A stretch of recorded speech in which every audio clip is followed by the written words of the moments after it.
Hey, good morning, champions. I hope your day is going well. I want to take some time today and share a little bit about a concept, a book I'm reading that I'm reading it. It really has some information that I think is important for every one of us, no matter what walk of life, what you're doing. This is important, and I'll just give you my thoughts. I'm not going to try and repeat that book. If you want the book, and I do recommend, it's a good read for anybody who wants to get a more deeper understanding about what I'm going to share. It's by a guy named Ray Dalio. He's a hedge fund manager. I think he's got the biggest hedge fund on the planet. And the book is called Principles for Dealing with the Changing World: Why Nations Succeed and Fail. Now, I've seen this on a YouTube video before, and then I actually had one of my teammates, someone gave them the book. I'm not even sure how they got a hold of the book, but then they gave it to me. And it's been a phenomenal read. And, I always take everything with a grain of salt, right? Just because one person says this doesn't mean anything per se. But when I'm reading something and then I'm looking at the world that I see, when things start to connect, I'm like, this might be relevant for myself, my business, my clients, my family, and I think everybody else at large. So I'm going to talk a little bit about this, and I'm going to explain what this is, and I'm going to go over a couple points. I recommend you take some notes on it, go back, but truly read the book, or I can actually put a link in the chat. There's a good video on YouTube called "How the Economic Machine Works," and it goes over this in detail. But just follow along. I'll give you my input, and we'll go from there. So what you see here, this graph represents both the long-term and short-term debt and capital cycles. And really how this connects, and what I want to talk more about today, is exactly what the title of the book is, which is Why Nations Succeed and Fail. Now, what this guy's done, he's gone back over a long period of history. His main study was over the last 500 years, but he did cite different things back to the year 600, so 1400 years ago. And you read in the book, his study was seeing how nations rose and fell throughout time, and what were the common factors during those rises and falls. And it was very interesting because as I was reading the determinants that he had indicated, I started to think about North America. I'm here in Canada, wherever you are, but North America, because we've been the dominant nation, but based on the determinants and then based on looking around, I'm like, that might not be the case for too much longer. I love our country, but I'll let you be the decider of what you think. I'm going to go over first the indicators. I'm going to go over the indicators that show when a country or a nation or an empire is on the rise. I'm going to go over the indicators he cites when the country or empire is at the top. And then what determines when an empire is on the decline. And I'm going to list them out, and I'm going to talk about a few as I go. But again, take some notes, read the book for more detail. He goes into good detail in that book and lots of examples using charts, but also using just history. And yet, again, do your own research. So during the rise of a nation, so let's use North America because we live here. And if you're listening to this in North America, Canada, US, we live here. So 1945, World War II's over. North America became the New World Order at that time. Interesting. Every time I hear the New World Order, I'm always thinking, it's kind of like, you got all that Illuminati, whatever. But I like the way he talks about it in this book because it's actually happened many, many, many times in history. Every time there's a certain point, which again, he goes over in the book very well, a new world order is established. Well, after World War II, North America, United States became the New World Order. And a part of that is the dollar, the US dollar, became the reserve currency in all the central banks around the planet. So more on that. But let's look at 1945, at least through the rise. So number one, strong leadership. As a country, as a nation, which, I'm not too familiar with the politics back then, but I know coming out of World War II, that was very, very much so. Number two, so the first one is strong leadership. Number two is inventiveness. production and new inventions and ways of producing. And well, from 1945 till now, to say the least, our lives because of inventiveness are completely different. Education, a strong education system with good morals and values, right? That was I even look at me. I went through school in the 1990s and early 2000s. Definitely different than I know when my parents went to school, my grandparents, and it's kind of moved in a different direction. So number 3 is education. Number 4 is a strong culture, strong union as a country, as an empire. Number 5 is good resource allocation, and number 6 is good competitiveness in the marketplace. The United States and Canada have been really top of the game for a long time in that sense. Number 7 is a strong income growth, strong GDP, strong production as a nation, and then so that was number 7, and then number 8 is strong markets and financial centers. So you can look at that and be like, okay, well, post 1945, after World War II, our nation had those things. So here's what happens when a nation gets towards the top. And that's where that curve, that shift from rise towards decline starts to happen. And just think about our own situation. Number 9 is less productive than before. Number 10 is overextendedness, aka debt. Debt, it's not at its full max yet, but it's getting close. People are in debt, the country is in debt, there's a lot of debt going on. And the nation starts to lose competitiveness. And that happens for a lot of reasons, I think, and he goes over it pretty well in the book, but there's an old adage that, tough times create strong men and good times create weak men, people, men and women. And that's true. I believe that. After this rise throughout nations, times get good. There's prosperity.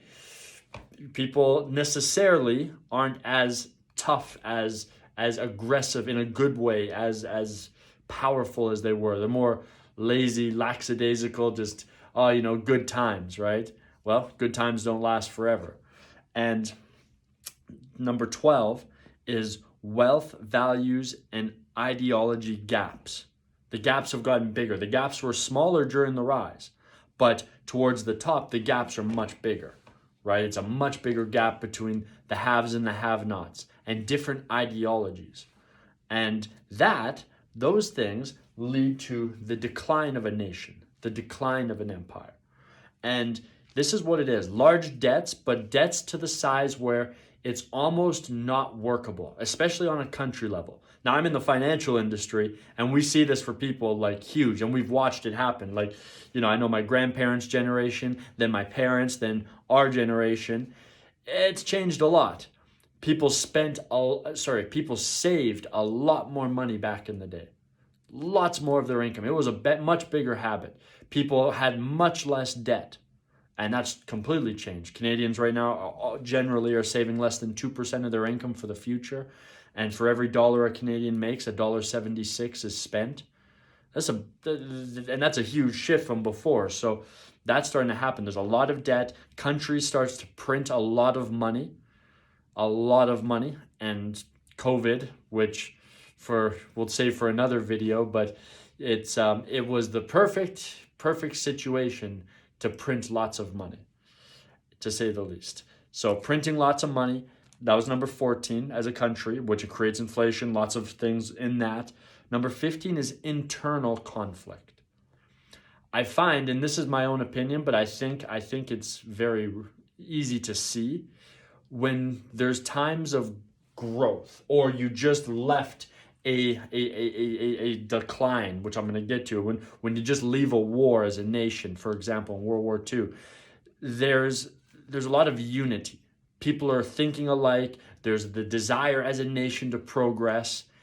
And over time, especially as the rise comes towards the top, there seems to be a different set of mindsets.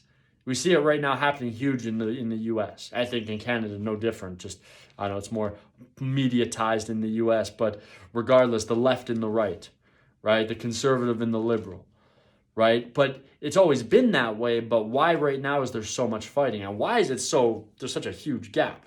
I listen to some of the talks, I'm just like, I don't even know if there's any common sense at times hearing it. So there's a lot of so during the decline, there's a lot of internal conflict, and at some point during that decline, the power that the empire that we're referring to, which is really the United States I'm talking about today, but he goes back in time, talks about the Netherlands, United Kingdom, the Ottoman Empire, and he goes through a long history, but how these cycles work. You lose the reserve currency, and there's so that's number 16, the loss of the reserve currency. And he said in the book, it doesn't necessarily have to go in exactly this order, but these factors all work together within these areas. Number 17 is weak leadership. And of course, we're talking on a national level, which I think anybody watching the mainstream news these days can see that is very abundant right now, especially in the puppets who are in Parliament and in the United States, right? This, Justin Trudeau and this Biden guy, there's not a lot of sense going on there. Like, you can say whatever you want, but logically, I've looked at it, I'm just like, there's a lack of common sense. There's a weakness in leadership, for sure. I see it, and we see it too, because there's division in the countries. There's a lack of unity. If you're a coach on a football team or any sort of sports team, your job is to unify the players on a common purpose, to win. That is what your job is as a president, as a coach, as a person who runs an agency, is to align your people on a common purpose. And if your people are disconnected and not aligned and fighting with each other, it doesn't matter what you say, you're a weak leader. You are not the right leader for those people at that time. You don't have to say anything else. That's what it is. And then the last determinant in the decline is civil war or revolution. And he said, like, this is the cycles. And again, going through all the different real life historical examples, they all followed really the same, a little bit different combination, a little bit different timing, but they all followed the same set of cycles. So I have a very strong opinion, but again, my opinion can be backed by relative common sense, that our part of the world, United States, which is really Canada too, like we're all, we're just the penthouse on the largest party on the planet right now, we're really going into that decline. I think if it's not already there, it's about to be, one or the other. And there's a couple pieces to that, just based on what I see and what I've read and what I know. It's number one, it's a big opportunity for those who see it for what it is. For those who understand that these cycles continue, it is a large opportunity, because during those down times, this is when you can expand while others contract. This is when you can buy the real estate, you can get in the investments, you can really just be of service during a time where so many people have lost hope. So there's the positive side. The negative side is there, at least historically, has been a lot of conflict, violence during those times, wars, internal, external. So it's a combination of being prepared for the times, but also being prepared to take care of, protect family, and which might just mean moving to a different place for a certain amount of time. Hey, again, and reading this book, people are like, that's crazy talk, whatever. But it's kind of happened over and over again for a very long time. Now, mind you, and he says in the book, which I agree with, he's like, this cycle evolves over time. Like, the last one that hit was during the Dirty 30s in the 1945. And the one before that, I forget the date, but it was with, I think it was the American Civil War with the United Kingdom. Like that whole, I don't know if maybe that's not the Civil War. But when the U.S. fought the British Empire, and again, I don't remember it all. Read the book, but he goes through it, and it's. I hope we can avoid the violence. I pray, and I really believe that we have the power to do that.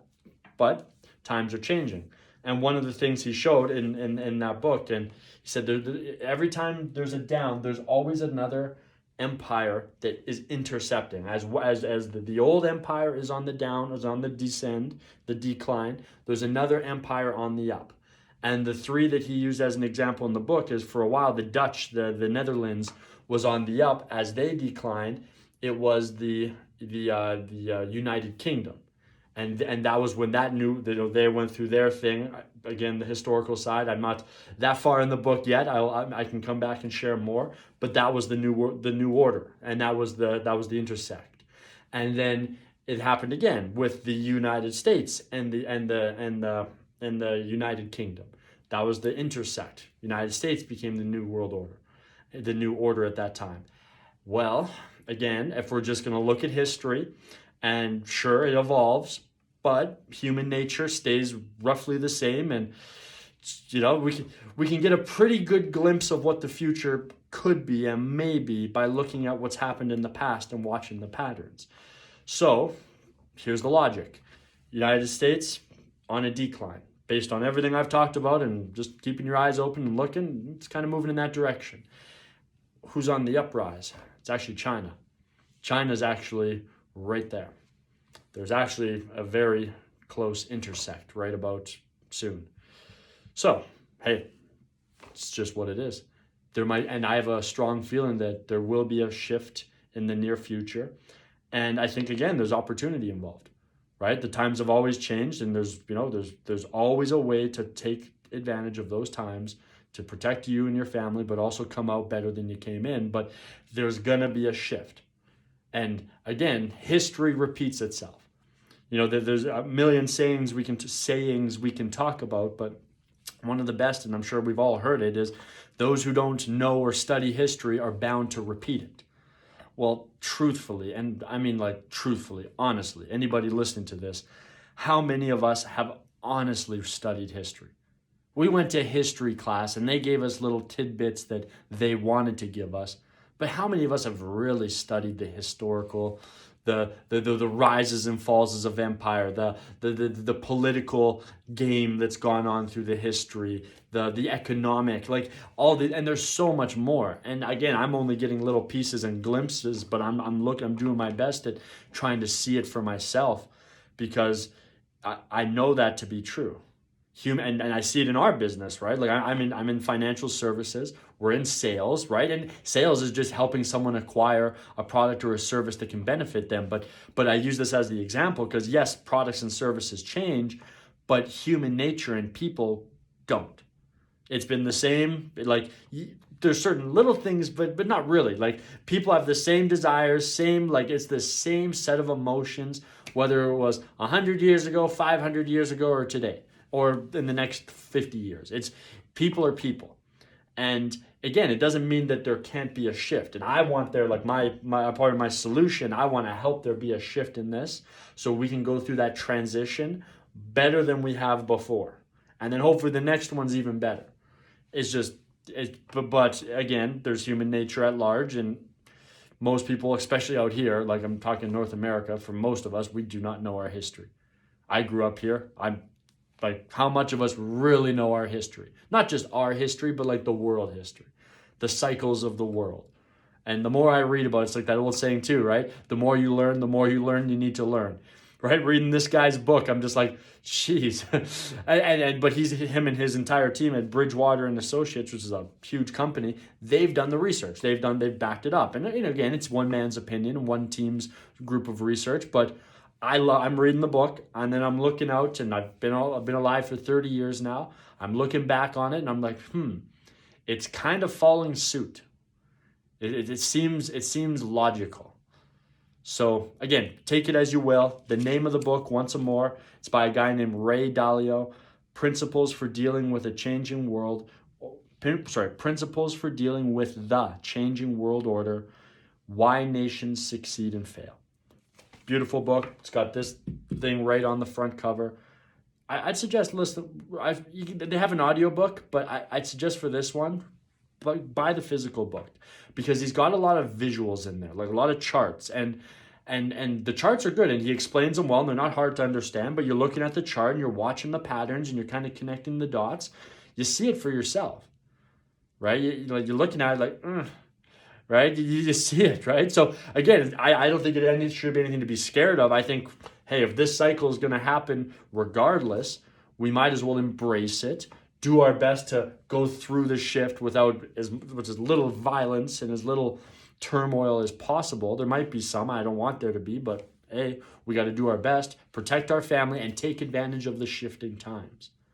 Right? I think that's so important. And hey, work hard to come out the other end, as an individual, as a family, but also as a nation, stronger than we went in. Maybe the world power will change to another country, but I believe we can still come out strong on the other end and be a dominant player and maybe eventually take that spot again. But if we're fighting with each other, if hey, you got your opinions, I got mine, but we all got to have the common purpose of winning as a nation, being strong, not divided on the inside, just waiting to be overrun by a stronger nation. Because that is the problem. And that, I truly believe that is the plan of other nations. A lot of nations, I believe, are trying to break up our nation on the inside, because then it's easy, with more good sayings, right? When the nation is divided and fighting with itself, it's not hard to rule and take over that nation, right? And I think there's a more popular quote along those lines, but I can't remember it right now. But hey, that was my opinion on it. A couple things that you can work on, that I can work on, that I am working on, that you can work on to come out of this a winner, not a victor, not a victim. Number one, prepare to take advantage of the changing times. So again, you can talk to me, you can direct message me on the financial end. I'm sharing with people how to have more reserve money that won't be affected by the market, that's safe. Like for example, storing our money inside of life insurance, especially whole life. Whole life insurance companies have been around for much longer than the last changing order. Canada, US, they've been around for a long time, and they've protected people's money throughout that entire time. So again, things like that, right? That was the first thing, right? Put your money in the right places so you can leverage it to take advantage of the downtimes. That's a big opportunity if you got the resources to take advantage of. Now, the second thing, for you, your family, your business, focus on the factors I started off with during the rise, right? Because again, this is an empire thing we're talking about. But really, this is also, when I'm reading it, this is a lot of things just as people, as individuals. As I rise as an individual, I get complacent towards the top, I can decline just as well. So if we want to start focusing on the right things, focus on the rise. Make sure you're a strong leader for you, for your family. Right? Make sure you're inventive. You're looking for new ways to do things. You're educating yourself. You've got a strong culture as a family, as a team, as a unit, right? You guys allocate your resources correctly, and you become competitive in the marketplace, right? You guys grow your income, right? Make enough money so that you can move and you can do what you need to do when the time comes. And make sure you have a strong financial system for you and your family. Focus on those things, right? And avoid the others. You can go back in the video. You can do that over and over again and look at it. And again, I recommend reading the book for more detail. The last line, and I actually kind of stole it from that book, but I like it. I've been using it because it's very true. And this is sometimes, the human race sometimes has a challenge of amnesia, forgetfulness, not remembering what's happened. I live in Calgary, Alberta, and I joke about it, but it's actually kind of true. There's a small town just south of us called High River. Every X amount of years, the river gets high and it floods the town. Everybody's like, oh my God, it flooded. Well, your town's also called High River, right? And it does happen on a regular basis. And anyway, right? So remember that. Right? So the saying I got from this book is in regards to this. This probably hasn't happened in any of our lifetimes. Assuming, if you were born in the 30s and in the 40s or earlier and you're still alive, different story. But for most of us watching, this has not happened in our lifetimes. But it has happened many times throughout history. Just because it hasn't happened since we're alive, remember, we're only been alive for really this long in the grand scheme of things. Things like this have happened many times on a very regular basis. Actually, you can actually bet on it. And on another one, again, you can watch that video. I'll put the link inside the description. But he actually goes through this, the long-term debt cycles, the short-term debt cycles. And just take my word on it. Do some research. Prepare yourself. Be ready for it. Take advantage of it. And don't be a victim of the changing times. Let's come out and let's be the victors of the changing times. Hope everyone has a great day. We've already won. Keep being champions.